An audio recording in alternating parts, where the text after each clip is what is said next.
Hello guys, isang mapagpalang gabi sa ating lahat, no? So, ngayong gabi guys ay mayroon tayong ipapasilip na isang napakagandang mutya yan, no? Yan po siya, yung mutya natin. So, yan no, yung mutya natin na napakaganda po. Yan po siya, no? Yan. Nako, napakagandang mutya po yan, no? May mata pa yan guys. Alam ko, yung iba alam na kung anong mutya ito, no? Yan po. Sa mga ngayon lang po nakakita sa mutya na ito ay napakagandang mutya po yan, no, na protection po sa ating katawan. Yan po, yung mutya na yan, no. So bago po natin ipapakilala ay magandang gabi po sa ating lahat, no, yung mga kababayan natin na nasa labas ng bansa na patuloy na nagsusuporta po sa ating maliit na YouTube channel, no. Yan yung mga madamster natin at yung mga kaibigan natin na mga antingero at antingera. Maraming salamat po sa inyong suporta po, no, sa ating YouTube channel. Yan po. At syempre, yung mga kababayan din natin dito sa Pilipinas, no, sa Luzon, Visayas at Mindanao, no.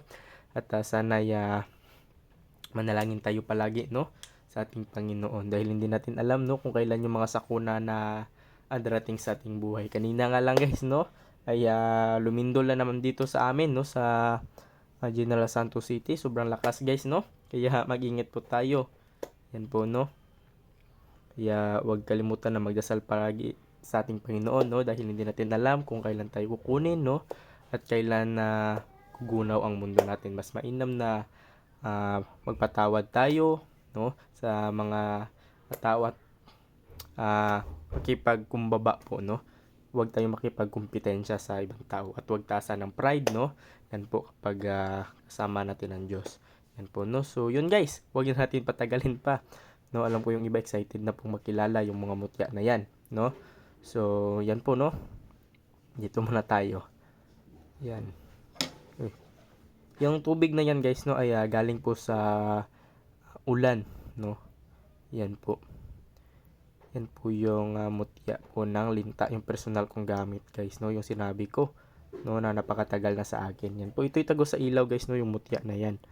Ito ay napakainam sa pampaswerte po sa pamumuhay, no, swerte sa negosyo, swerte sa sugal, pampaakit ng tao, no, pampahalina. Nako, itong mutya na ito ay napakaganda talaga guys, no. Yan po, pakita ko po sa inyo, ito'y tago sa ilaw. Yan po. Yan. Patayin natin yung ilaw guys, Yan. Yan, oh. Yan yung mutya natin ng linta. Yan siya. Yan po yung mutya ng linta natin na personal nating gamit na papakawalan natin para sa inyo, no. Yan po. Alam ko yung iba ay kailangan po ng pampaswerte kaya ito ay ibibigay natin sa mga taong magnanais po ng mga mutya na ito, no. Yan po yung mutya natin ng linta na napakasagrado, napakaganda po nito, no, sa pamumuhay. Yan po kung isa kang farmer, no, napakagandang itangan nyo po itong mutya natin ng linta. Yan po, no. Yan po siya. Kapag dadalhin nyo ito guys sa inyong no, kung itangan nyo sa inyong sarili, mas mainam na ilagay nyo sa red pouch, no. Yan po, no, kapag magsasaka kayo o magtrabaho kayo, no, ay ilagay nyo po sa red pouch. Ganon din sa negosyo, no. Balutin nyo ng red pouch, no. Yung red pouch yung pulang tela. At bago nyo ilagay sa red pouch, dapat pakainin nyo muna ng langis, no. Pahiran nyo at ilagay nyo sa red pouch. At saka doon nyo ilagay sa inyong negosyo, no. At doon sa nilalagyan ng pera. Dahil itong mutya natin na linta ay nag-a-attract ng customer, no. Nag-a-attract ng biyaya. Yan po, ganyan po katindi yung mutya natin ng no, linta. Yan po siya. At syempre, no, ito din yung mutya natin, no. Yan po. Yan po siya, no, yung mutya natin ng tawag nito, no. Lagyan natin lang langis para makita yung aura. Yan po. Yan. No. Yan po. Dahil mamaya guys, ihahango na po natin ito sila, no, dahil mga 2 oras na po ito sila nakababad, no. Kaya nilagyan ko na sila ng langis para malagyan natin para lumakas sila, makapag-recharge sila, no? Para lalakas yung mga gamit natin. Yan po yung mutya natin ng tinatawag ng buhaya. Yan po, no, yung buhaya. Nako, napakaganda nito at lalong-lalo na po guys, no? Marami po ito sa mga mga congressman na mga buhaya, mga sakim sa pera. Ganyan po yung ugali ng buhaya, no? Kaya ito, no, nakuha natin yung isa nilang kapatid, yung buhaya. Yan po, no? Yan po siya, yung kaibigan nilang buhaya. Yan po, no? Yan po. Ito nagbibigay protection sa inyong pamumuhay, guys, no? At inaalis niya yung mga negatibong enerhiya na pumapasok sa loob ng bahay, sa katawan mo, no? Yan po. Kapag tinangan mo ito, syempre lalakas ka, no? Yan po. At hindi ka madaling mapagod. Yan po, no? At may dala itong kabal, lis, bala, at syempre balik sumpa.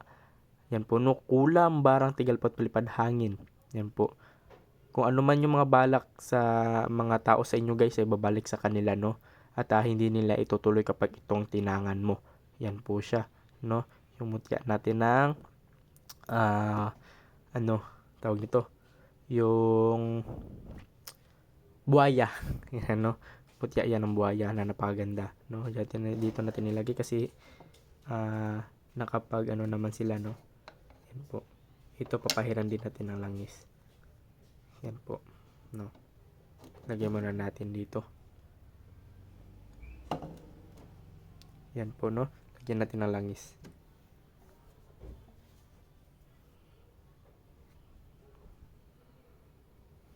Yan. Ganun lang paglagay ng ng langis, guys. Ipapahid nyo lang, no. Yan po. Yan po yung mutya natin ng linta.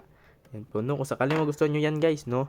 Kapag kunin nyo itong mutya ng buhaya natin, ay syempre, ay ipiprevious ko na itong mutya na linta para mayroon ka ng pampaswerte, mayroon ka pang protection sa buhay mo. Kaya mas mainam na wag nyo na itong palagpasin, guys, no, sa ating altar ngayong gabi. Dahil yung mga mutya na yan ay napakaganda at napakasagrado po sa proteksyon, no. Yan po. So, yun, guys. Maraming salamat po sa inyong panonood, no. So, hanggang dito na lamang po. Ingat kayo palagi at sana magdasal kayo palagi sa ating Panginoon. Hanggang dito na lang, guys. Maraming salamat po sa inyong lahat, no. So, hanggang dito na lang, guys. Maraming salamat po.